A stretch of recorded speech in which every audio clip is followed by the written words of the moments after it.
أعوذ بالله من الشيطان الرجيم بسم الله الرحمن الرحيم خوگو ازد کونکو منگا پتختی نمبر 5 کی تنوین ازد کڑیو منگا ویلو چی دو زبر دو زیر دو پیشتا تنوین وائی او پا کم حرف باندی چی دو زبر دو زیر دو پیش تنوین وی نو هاگی حرف تا منون وائی داغی نمخ کی تختے کے منگو ویلو چی زبر زیر پیشتا حرکت وائی اپا کم حرف باندی چی زبر زیر پیش وی نو هاگی حرف تا متحرک وائی وس پا منگا پدی تختی نمبر 6 کے منگا دا دغی حرکتونو دا زبر زیر پیش او دا دغی تنوین دا دو زبر دا دو زیر دا دو پیش مشق یعنی چکلا پا مرکباتو کی دا راشی نون سنگا بای وایو یو زیکو بای سنگا انشاءاللہ دا سبق پا وس منگی ازدکو او چی دا منگ ازدکو نو دا با بیا منگا پا قرآن شریف کی سبق پا صحیح طریقہ مانی ویلے شو رازی جی وس منگا وایو دا اولنے چی دے دیتا گو رئی دا دی کی دا الف تے ودی کی الف تے بیا بانا بیا دال دے نو الف بانی الف چی دی تا منگا حمزہ وایو زکا چی منگا ویلو چی پا الف بانی زبر زیر پیش راشی نو آگے تا بیا منگا وایو حمزہ وایو کستاسو یاد شی دا ویلو کنا چی پا الف بانی زبر زیر پیش راشی نو آگے تا منگا وایو حمزہ وایو بیا بارا پا با بانی گو رئی پا بانا پاس سرے زبر دے نو دا دی روان خو منگا ذکڑے ہو پا حمزہ بانی چی زبری ناغسو آ پا با بانی چی زبر ہو نسو شو با وس دل لکی با منگا دا دوانا یوزے کو دوانا آوازونو با یوزے کو نو سبشی آ با بیا با دال بانی دو زبر دے نو دا دال روان منگا از دکڑے ہو بلی تیرشوی خیل تختے که منگا ویلے ہو چی پا دال بانی دو زبری ناغ مسنگی دن دن دغه الف پکې نه ویل کېږي ځکه چې موږ ویلی د دو زبر سره الف خالی لیکلی کېږي خو ویلی کېږي نو اوس به دا درې واړو اوازونه موږ یو ځای کړو ا ب دن درې واړه یو ځای کوي ابدن ابدن ابدن ابدن شاباس دویم نمبر ته وګورئ دا خو آسان دی ا خ خا غټه وای خا ذا دا خو ټول په دریوانو حرفونو باندې زبر راغلی دی نو خوله اواز پې کولاوئ او راکاږي مو اخذ اخذ اخذ دا څه شو امر درې واړه یو ځای کوي امر امر امر امر خ وس لگ لاندی براشو دا به وای په لام باندې پیش دی نو رواني څنګه د پیش وای لو شاباس په میم باندې زبر دی رواني څنګه دی ما اوس دواړه حرفونه یو ځای کوي لوما لوما ز لومزه لومزه تن لومزتن لومزتن لومزتن شاباس نو ګورئ چې کله تاسو رواني زده کړئ نو دلته کې هغه روان ستاسو اوس په کار راځي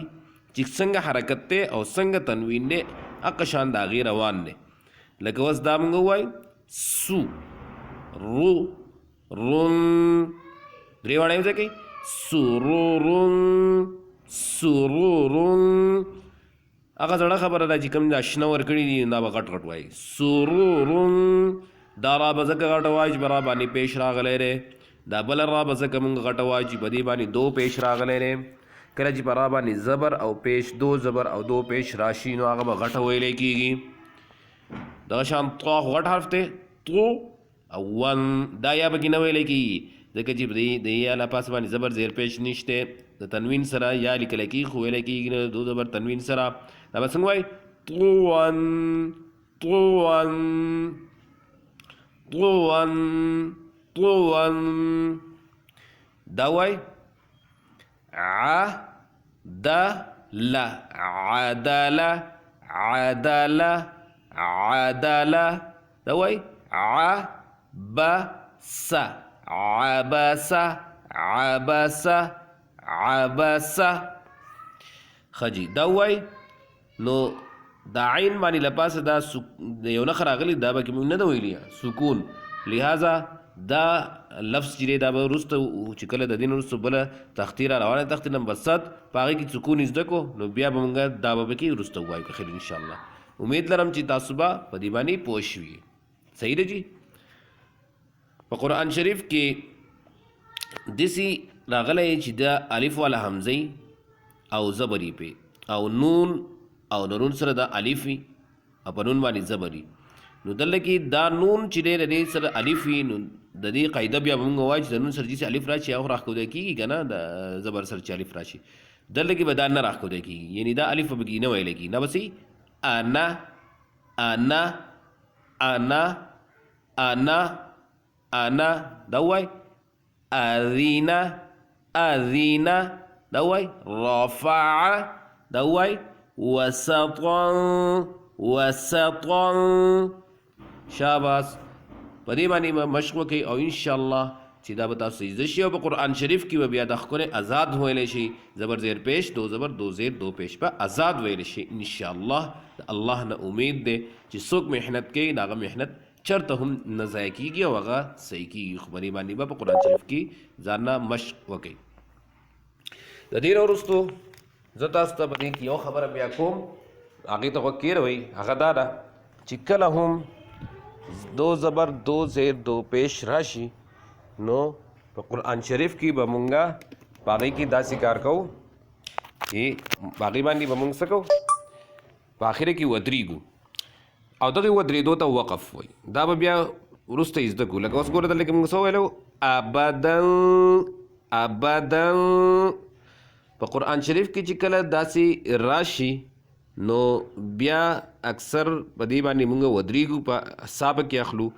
نو بیا د دې دو زبر د ویلو طریقه بیا مونږ بل شان وایو د دې نه مونږ یو زبر جوړو ابدا ابدا صحیح ده چې کله دې ته وقف وایي دا قاعده به بیا وروسته بیا مې زده کړو خو دا هسې واورئ لکه اوس او چې کله پې زبر راشي زیر راشي پیش راشي نو د هغې نه به سکون جوړو اوس چونکې سکون نه دی ویلی نو دا قاعده پکې مونږ بیا به وروسته بیا به چېرته ووایو لکه اوس اماره نو دلته کې لاندې لیکلی دی امر یعنی د را نه یا زبر ختم کړی دی چې کله به دې باندې وقف وشي او کله چې داسې ګول تا راشي لکه دا غونډه تا او هغې باندې زبر زیر پیش هر څه چې راغلي خو دا غونډه تا چې دی نه به ها جوړېږي غبرات چې وقف وکړي غبره به هر حال وصرف روان زده کوي دا وقف دا خبره چې دا به وروسته بیا زده کړو چې کله مونږ سکون ووایو سکون مونږ لا نه دی ویلی سکون مونږ ووایو نو بیا به په وقف باندې تاسو پوه شئ دغه شانتي الف مد ده واوي مد ده یایي مد ده یو سبق را روان دی هغه مونږ نه دی ویلی چې هغه مونږ ووایو نو بیا په دې باندې زده شي وصرف روان زده کوي لکه ووایي ابدا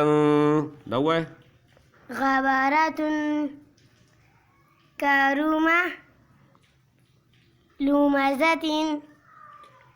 كرومة را دې غټه ووایي برابر دې پیش دی كرومة کرومه كرومة نخيرة ناخرة نخيرة ناخرة نخيرة هدى شاباس الله کامیاب کا الله یې ښه ساته په دې باندې مشق وکړئ په دې باندې کوشش وکړئ او انشاءالله دا سبق چې دی دا به تاسو آسان شي او په قرآن شریف کې په دې باندې محنت وکړئ والسلام صدق الله